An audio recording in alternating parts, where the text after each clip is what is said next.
Tonga eto amin'ny fotoana ny fanomezana indresika ary mijery ajaina amin'izao takariva izao anaranao indray ary ny fotoana ny fampahalalam-baovao eto amin'ny fahitalavitra matv kotolorana ny araba ianao izay mbola tafiaraka aminay tately andriany menjanary hatrany eto amin'ny fanolorana manasanao amitiavana anaraka hatramin'ny farany ny fotoana ny fampahalalam-baovao tontolo politika avy hatrany dia andrasan'ny maro hatreto ny famindram-pahefana eo amin'ny premier ministre teo aloha ny jeneraly Ravelonarivo Jean sy ny premier ministre vaovao mahafaly solona andrasana Olivier raha ny fantatra dia rahampitso no anatanterahana izay fifamindram-pahefana izay ka eny amin'ny lampany Mahazo Arivo no anatanterahana izany ankoatran'izay moa dia manana ny ambarany ihany koa ireo olon-tsotra manoloana indrindra ny fanindrena ny premier ministre vaovao Vola Ravoavy sy Tsiry Rakoto Arsan.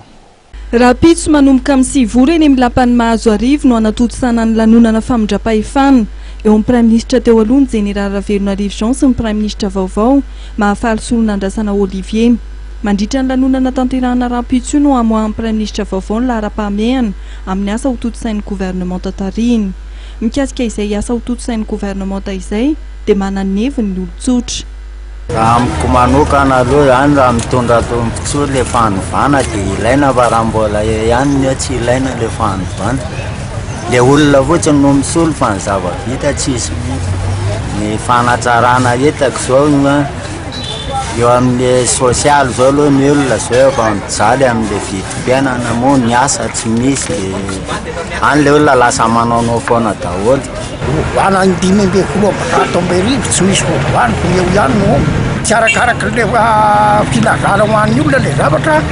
eo ihany no maikaika tsy misy rira izany. Raha ny ampy manokana zany hoe raha mba misy zavatra hoe tsira ity sy na mety ny fitantanany teo aloha tokony mila manova koa zany ny aty aoriana. Dia araka an'izay zao ohatra ny hoe resaka fitadiavana asa zao